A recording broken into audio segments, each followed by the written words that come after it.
So we're talking about gross income. This is a pretty lengthy chapter.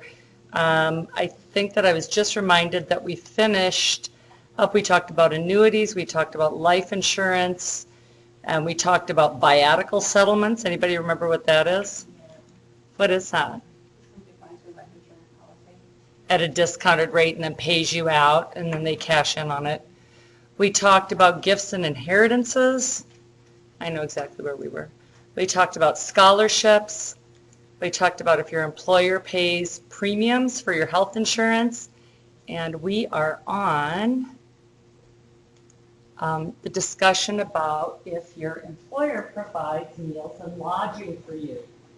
So this is a situation like I have a peach farm in Georgia and it's pretty remote.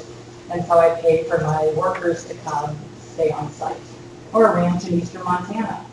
Or on Google or any one of the big campuses in San Jose, and I give you free meals. And I mean, these campuses are pretty crazy, right? You get 4-star chefs, you get pet care, you get your dry cleaning done, you get chair massages, right, et cetera, et cetera. And so is that taxable? Is that includable as gross income to the people that, you know, to your employees? So this is what guides us. It depends upon whose benefit it's for. So in the example of the Georgia Peach Farm or the Eastern Montana remote rural ranch, whose benefit are meals and lodging for? The employer, because they can't get anybody unless they say, I'll house you in Egypt. In my example, on the high-tech campuses in San Jose, whose benefit is it for? The employee. And that's the difference. It's taxable if it's for the benefit of the employee. If it's solely for the benefit of the employer, it's not taxable. So if I work for Tesla, and I've got my little Tesla badge that I wear every day, I'm on a campus of 5,000 people, and I go through and I swipe, I have an $18 lunch. And then I go take my dog in to get groomed. And then I go get my chair massage, and I do all those things, which is, I mean, totally how it rolls there. It's pretty crazy. I've toured a couple of these campuses. What happens? Is that taxable to me? Yeah. Yes. Fair market value. Every time I swipe my tag, my badge that says I'm Lisa Swallow and I work for Google, the value of all those are accrued and they're taxable. They show up on my W-2. Because they're for my benefit. So again, we go back to the basic law, which says everything's taxable except what?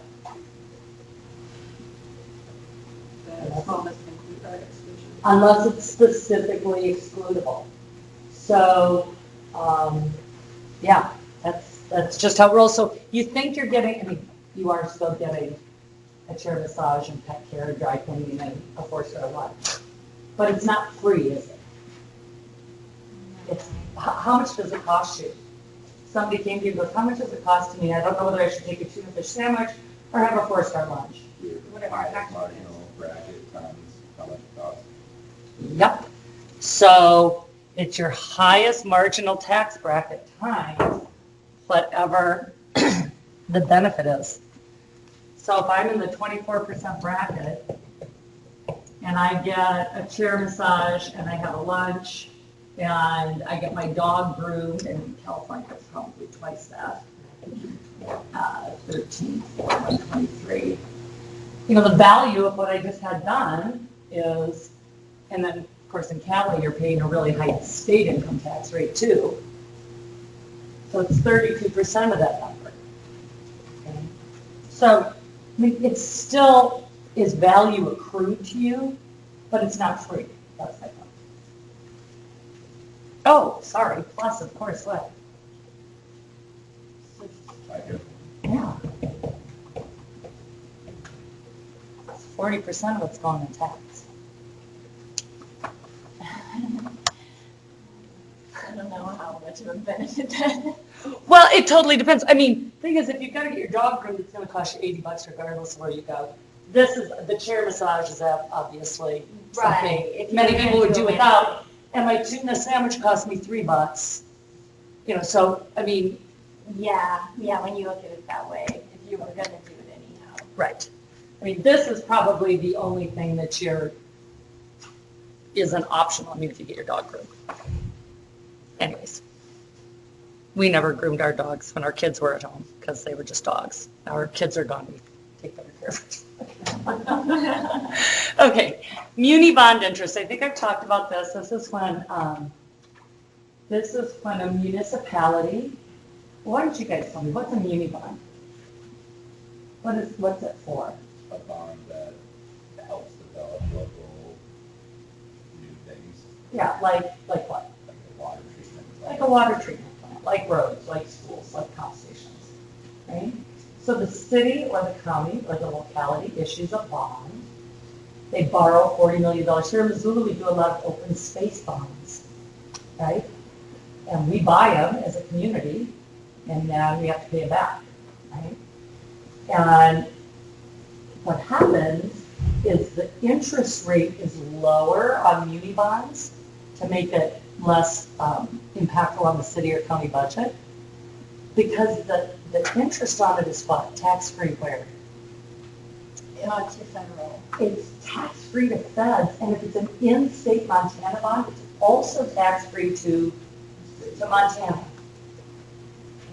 So I'm paying no tax, I'm getting interest, but I'm paying no tax. So what this is saying is there's a calculation.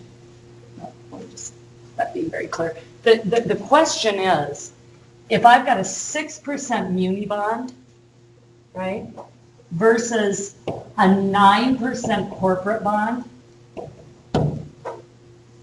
which one's more beneficial to me? Well, maybe. It depends on what my tax bracket is. So we have to do this calculation right here to compare apples to apples. So what I want to do is compare an after-tax yield to an after-tax yield. So let's take a look at that. So say Gopal is in the 33% federal income tax bracket. And he invests in a Nashville city bond paying 6%. What taxable interest rate, in other words, what corporate taxable interest rate, like corporate interest rate, will give him the same after-tax yield? In other words, if I'm looking at a corporate bond, it needs to pay me at least what, if I'm Gopal, to get me to a Nashville city bond paying 6%. So do you understand the question? Okay, so see if you can figure out what my after-tax yield needs to be.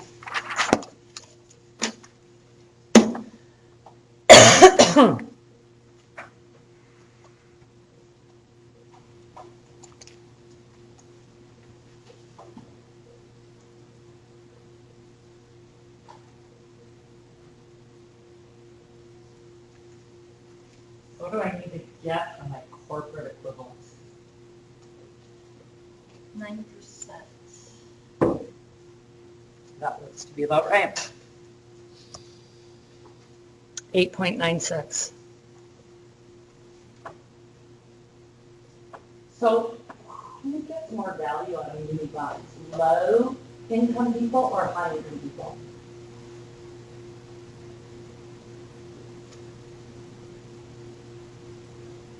I would say the high income. Sure, higher income people, because for every dollar of tax-free interest I get, that's more valuable to me if I pay 39% tax than if I pay 15% tax, right? So muni bonds are particularly attractive to high income people. Does that make sense? So let's just go through this one more time, because a lot of our cases in this chapter are dependent on understanding this. So in Montana, if I buy a Montana muni bond, is it taxable anywhere? No. I don't pay tax on it for the feds, and I don't pay tax on it in Montana. Do I still have to enter it in the software? I do, and I'm not going to get too far into the weeds here, but there's some calculations like around taxability of Social Security benefits that's dependent on even tax-free income. The calculation is. It's not gonna show up on your tax return, but it's gonna go behind the scenes and crunch some other numbers, so you still have to put it in. If I buy, a Key Largo bond to put up a park in Key Largo, is it gonna show up in Montana? Is it gonna show up taxable on my federal tax return? No. No. Is it gonna show up on my Montana tax return? Yes. Yes, as a what? An add back or a reduction?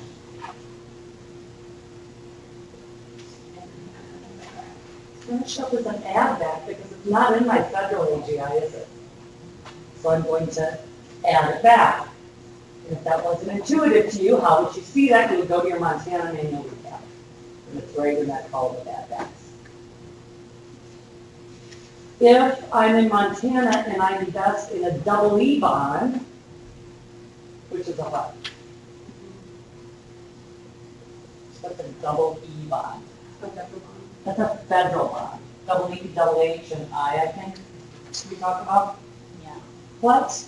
Does that show up on my federal tax return? Yes. It does. Does it show up on my Montana tax return? No. No, so it's a what? On Montana. It's a reduction. So that, I put that little matrix up right on the board. That's really what you live and die by with that. Honestly, I have to walk through the logic of this every time myself. It's not just naturally intuitive to me. Okay.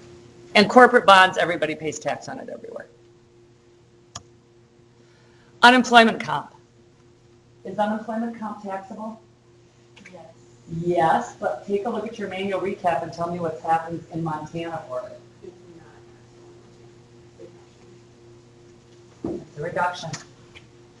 You do not pay income tax on unemployment comp in Montana. That is a nasty surprise to people sometimes if their unemployment comp's taxable.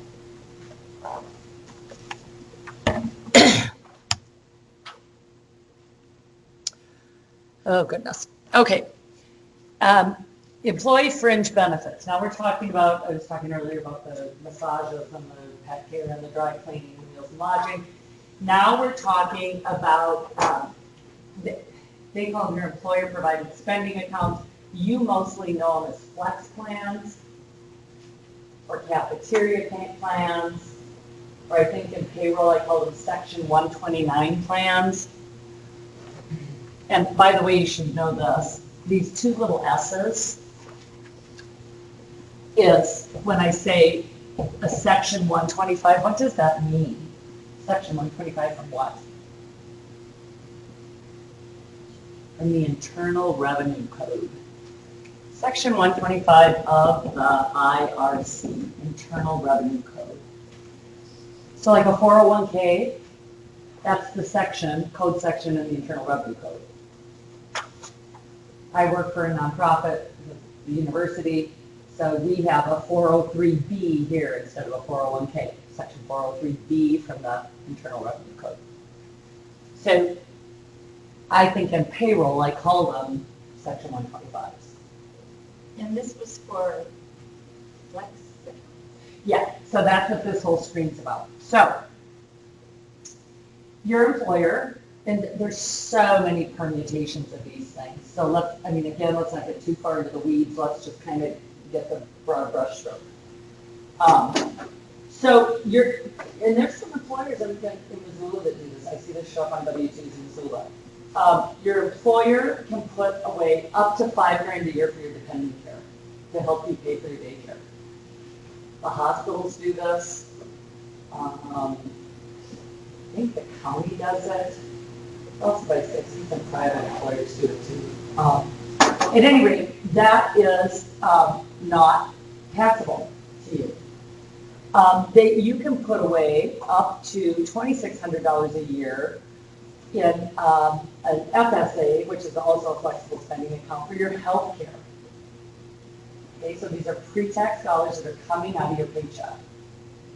What's so extraordinary about flex accounts and cafeteria plans /125s? They they're pre-tax and you don't pay tax on them. What kind of tax? All All taxes, you don't even pay FICA on these things. So it's really, I earn $1 and I take $1 and pay for my healthcare. I earn $1 and I take $1 and I pay for it for my dependent care. I'm sure Whitley has some of these. Where, I know what this is, but I know the client I work with, in the beginning, it was hard for me to like understand on the process. Right. There's no taxes at all. no, it doesn't even show up on your W-2. I remember this really distinctly. My first job out of grad school, I was living in northern Colorado and I worked for a pharmaceutical company as a controller. And I had 2 little kids in daycare, so I was maximizing this. Plus healthcare, so I was having probably $8,000 a year taken out of my paycheck, pre-tax, to pay for medical care and dependent care. It doesn't show up on your W-2 anywhere. So now we go to apply for our first mortgage, and I tell them my salary's X, but my W-2 only says Y, because there's $8,000 being taken out. So I had to bring in a payroll register to show like I really make what I said I made, because you don't see it on your W-2 anywhere. So be aware of that. And then also, you can fund, or your employer can fund, and I don't know the exact dollar amount on this, it's really small, it's like $280 a year or something. The cost of taking public transportation, if you commute on your bike to get your bike tuned up and your bike stored and things like that. That's not going to be that much of a benefit, but these 2 things, I mean, they can save you thousands of dollars a year. So even though those things don't show up on a W-2, will they show up on your tax return? Never, nowhere. No.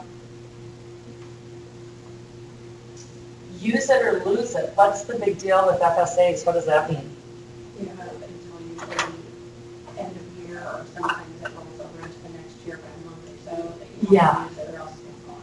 Yeah, so if I say I'm going to have $2,600 a year of health care, dependent care is pretty predictable. The way dependent care works in most major markets is that you lock in a space for your kid, and even if you don't use it, and like when I was off in the summers, I still had to pay for daycare because you lose your spot if you don't. Right? So your daycare is pretty predictable. Healthcare, I'd say, oh, I'm going to spend $2,600 this year, and I only spend $500. That other $2,100 just goes poof, right? That I paid in all year. So you've got to be pretty mindful about, I'm putting braces on my kid this year, or we're going to have a major procedure done, or whatever. Just don't overestimate it. And I think this is what you're talking about, Shelley. This is fairly new. You can carry over up to $500 of an unused amount into a grace period into the next year, but then that goes away too. So you really want to be careful.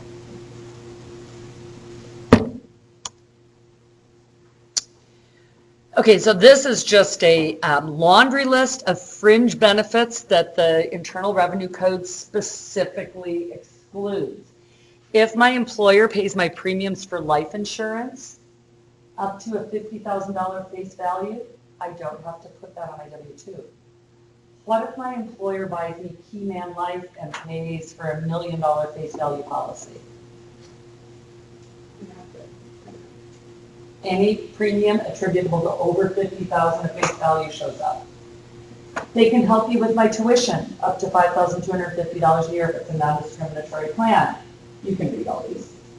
If I work for, the airline and I get qualified employee discounts to fly free, there's some exceptions to this, but I don't have to pay tax on this. The very, very tiny fringe benefits, you don't have to pay tax on. If they pay for me to belong to the athletic club or a hunting club or a fishing club, you can read all this. So these are specifically excludable. My employer can give this to me and I don't have to pay tax on it. What about Social Security benefits? Anybody remember the overview?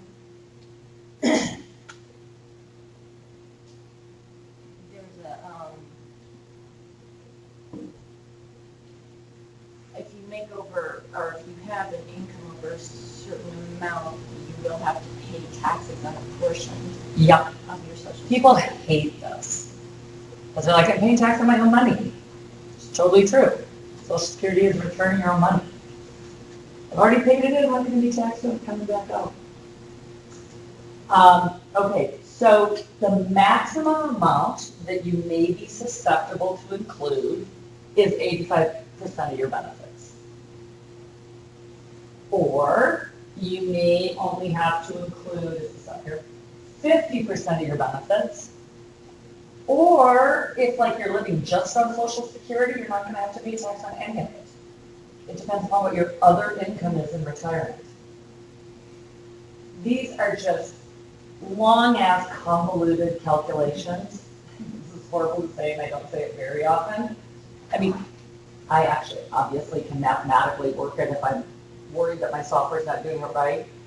But I can sort of eyeball their income and say, do I think it's going to be 85%, 50%, or 0% taxable? Right? There's no in between. It's either those three numbers. And then I just sort of let the software spit it out.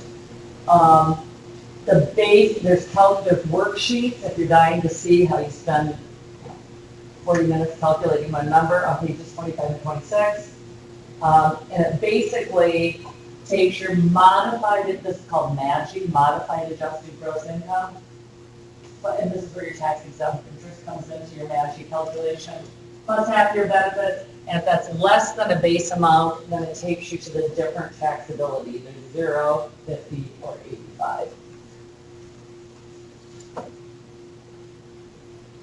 And here's the base amounts. Is $32,000 for married filing joint, 25% for everything else. And does the $32,000 include those benefits? Like, or just? No, it's MAGI plus 50% of your Social Security benefits. So, for example, like if I'm getting a pension check of $2,000 a month on a 1099-R, I'm making $24,000 a year on my pension. Plus, say I'm getting Social Security at $20,000. Half of that's 10. So my 24 plus my 10, 34,000. Gosh, we're over this, aren't we? Right? So we're going to have part of our Social Security benefits are going to be taxable, either the 50 or the 85%. You go to the worksheet and there's more calculations. Then to make it further complicated, Montana has a whole different calculation. So you will oftentimes see, particularly for higher income people in retirement, so they've got like a rental and a pension and blah, blah, blah coming in, that there's an adjustment on Montana as an add back. It's one of the very few times I'm going to tell you you don't have to prove the number, because I don't really prove them, so I can't really make you prove them. I just have faith that the software coders understand the tax law and have coded it and crunched it out. And in 25 years of practicing, I've never had something come back on that, so we'll just call that good. Ha, the end. Okay, so our goal for the rest of today is to work on case 4 on the computer. And did everyone get their manual recaps done? Okay, if you didn't, do that first. You don't want to go on the computer until you get your manual recap done. If you've got your manual recap done, I will just tell you you're going to hate inputting this stuff. So I think we should take a quick look at the screen where we input our interest and dividends, because it's kind of a pit. I mean, once you understand it, you're fine. But let's just take a look and see how to do this.